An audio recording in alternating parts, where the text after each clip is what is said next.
안녕하세요. 정진걸입니다. 오늘은 왕지환의 등관장로라는 작품을 보겠습니다. 먼저 왕지환에 대해서 간략히 말씀을 드릴게요. 왕지환은 688년부터 742년까지 살았던 당나라, 즉 성당 때의 신인입니다. 이분의 행적은 자세히 남아있지를 않고요. 작품도 별로 전해지지 않습니다. 그러니까 전당시, 그러니까 당나라 때 시를 모두 모아놓은 책에 6수가 전해지고 있답니다. 그런데 흥미로운 건 이렇게 적게 전해지는 시들이 모두 명편이라서 많은 사람들이 왕지환을 당나라를 대표하는 중요 시인으로 꼽는다는 겁니다. 제가 예전에 대학원 다닐 때 저희 선생님께서 하신 말씀이 있으셨어요. 시를 지으려면 왕지환처럼 지어야 된다. 그게 무슨 말인가 했더니 6수만 전해져도 사람들은 다 왕지환을 칭송하는데 당신은 몇백 수를 지어도 아무도 알아주지 않는다. 뭐 그렇게 자조적인 말씀을 하셨죠. 여튼 그렇게 유명한 시인이 남긴 몇 수 안 되는 작품 중에 하나를 보도록 하겠습니다. 먼저 해석을 해보겠습니다. 제목은 관장루에 오른다의 뜻이네요. 관장루를 볼까요? 관은 황새 관자고 작은 참새 작자인데요. 관작 이렇게 붙여서 말하면 그냥 황새를 가리킨답니다. 그러니까 황새가 머무는 누대? 뭐 이 정도의 뜻이 되겠습니다. 관장루는 장안, 즉 지금의 서안에 있던 누대인데요. 예전에는 장안으로 황하가 흘러갔기 때문에 여기에서 황하를 구경할 수 있었답니다. 그런데 시간이 지나면서 황하가 물결을 바꿨고 그래서 장안에서는 황하를 볼 수 없게 되었고 그러다 보니까 사람들이 찾지 않아 갖고 관장루도 없어졌는데 이 시가 너무 유명해서 나중에 다시 관장루를 지었다. 뭐 그런 얘기가 전해집니다. 사실 여부는 잘 모르겠습니다. 자, 그렇고 이제 본문을 보죠. 일구를 해석하면 백일, 이건 하얀 해지요. 그런데 한문에서의 백은 영어의 화이트와는 다릅니다. 화이트는 흰색이지만 백은 밝다, 환하다, 맑다 뭐 이런 정도의 뜻이 있어요. 그래가지고 맑은 물, 그거를 백수라고 부르기도 합니다. 아무튼 여기에서는 백일 그러면 밝은 해 정도의 뜻을 갖습니다. 의는 기댄다는 뜻이죠. 그러니까 의산 그러면 산에 기대어라는 말이 됩니다. 그리고 진은 다할 진이니까 붙여서 보면 밝은 태양이 산에 기대어 다한다. 즉 밝게 빛나던 태양이 저녁이 되자 산등성의 너머로 뉘어뉘어 사그러진다. 뭐 그런 말이 되겠습니다. 입구를 보죠. 황은 누를 황이고 하는 강물이니까 누런 강물이라는 뜻입니다만 황하는 아까도 말씀드렸듯이 당나라 때 장안을 흐르던 강물이자 중국의 대표적인 강 그 황하를 말합니다. 그 황하가 입은 들어간다는 뜻이고 해는 바다지요. 그리고 류는 흐르다란 말입니다. 그래서 붙여서 보면 황하가 바다로 들어가며 흐른다. 이런 말이 되겠습니다. 그런데 한시에 흥미가 있으신 분은 아시겠지만 시에는 대꾸라는 게 있어요. 두 구절을 비슷하게 쓰는 걸 말하죠. 이 구절에서 황하는 앞 구절의 백일과 대꾸가 됩니다.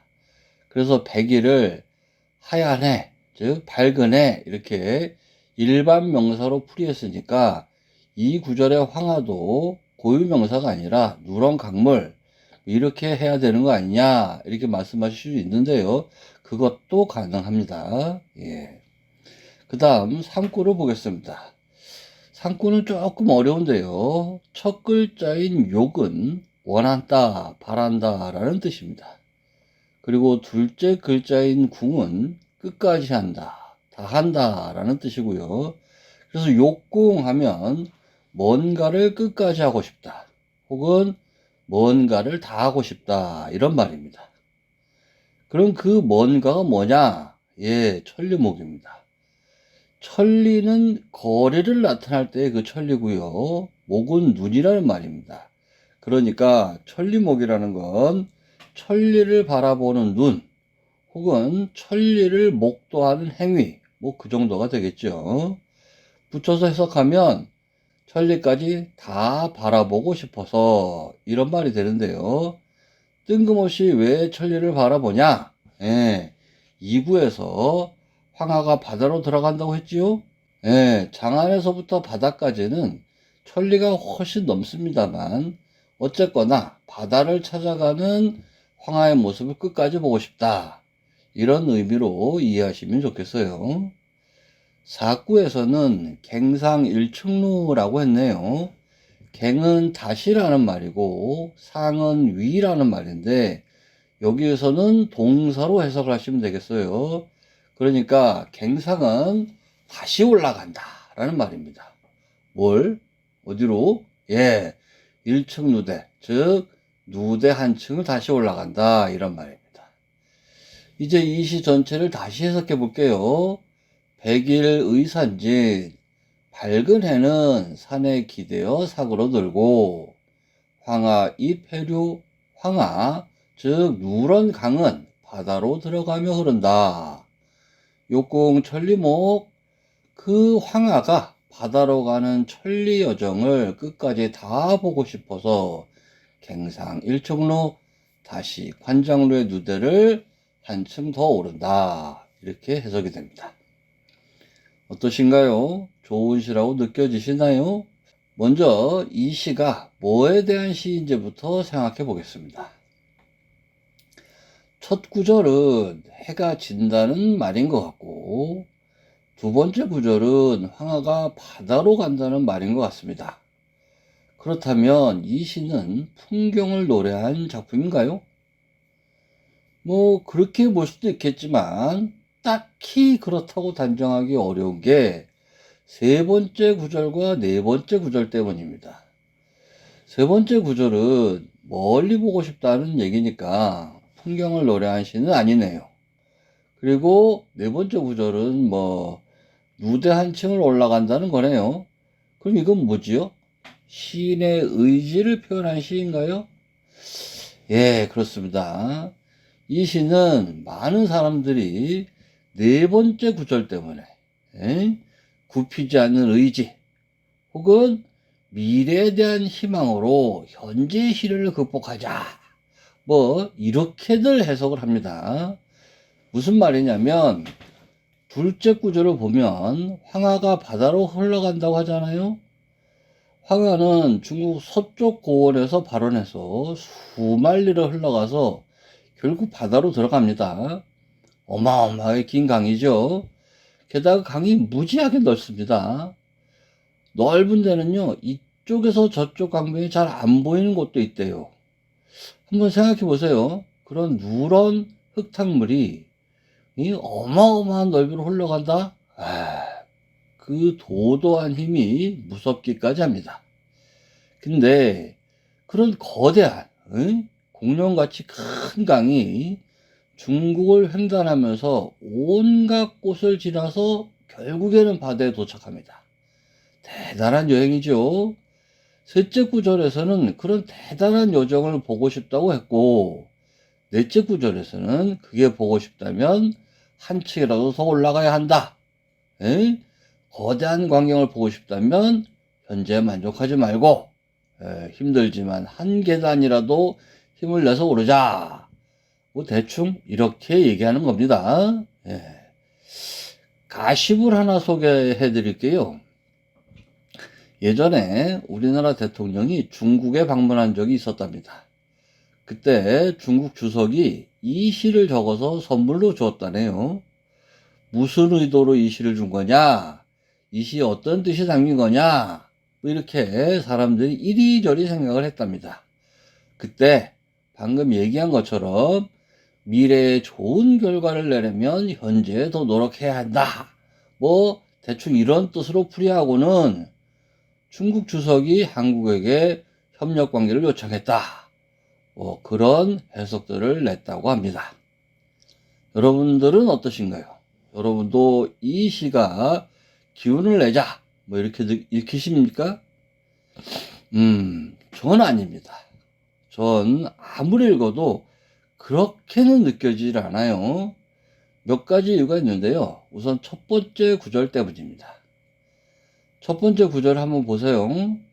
밝은 해가 산에 기대어 다한다. 이게 무슨 말이죠? 해가 산 너머로 진다는 말이죠. 근데 해가 지면 어떤가요? 막 기운이 납니까? 에? 여러분 해가 지는 걸 보면 희망이 차오른다 이러시나요? 저는 석양을 보면 슬픕니다.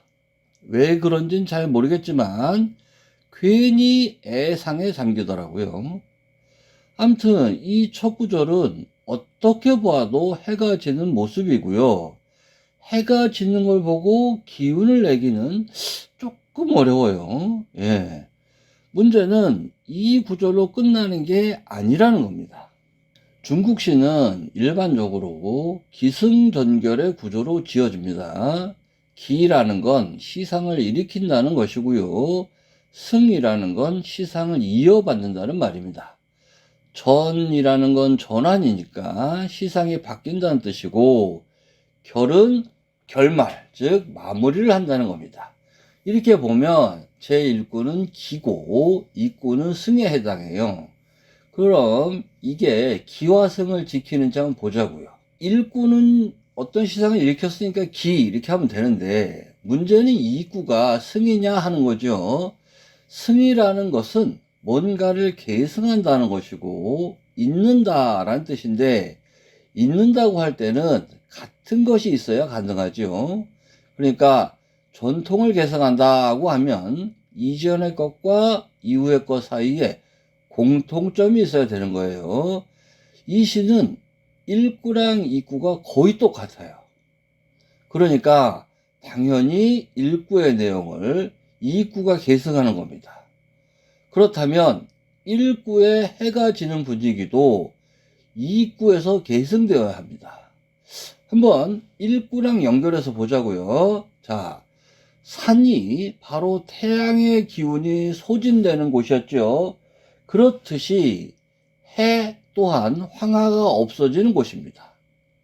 즉 태양은 매일매일 뜨지만 산 너머로 기울면서 하루가 끝나고, 황하는 끊임없이 흐르지만 결국에는 바다로 들어가는 순간 바다에 속해져서 더 이상 황하로서의 정체성은 없어집니다. 영원할 것처럼 보이는 태양, 그리고 수천 년 동안 도도하게 흐르는 황하, 그것들도 다 그 힘을 잃고 사라지게 되는 소실점이 바로 산과 바다입니다. 이러한 점을 왕지화는 제1구에서는 진이라는 글자를 사용해서 분명하게 표시했습니다. 첫 구절에서 애상적 느낌이 물씬 나오는 것도 이 진이라는 글자 때문이에요. 근데 2구에서는 류라고 해서 그러한 소멸의 의미를 표면에 드러내지는 않았어요. 오히려 장도를 헤쳐가며 마침내 바다에 도달하는 황하를 생각하기 쉽게 만들었단 말입니다. 하지만 이 류라는 글자를 음미해 보자고요. 류, 흐른다. 이 글자에 미끄러움의 의미가 내재되어 있죠. 그리고 이 미끄러움 때문에 우리가 잡으려 해도 잡을 수 없는, 그래서 결국은 나에게서 떠나고 끝내는 사라져 버린다라는 뜻이 이 표현 밑에 존재하고 있습니다. 그럼 이런 걸 생각하고 1구와 2구를 다시 음미해 보자고요. 이하의 내용은 다음에 이어서 말씀드리겠습니다.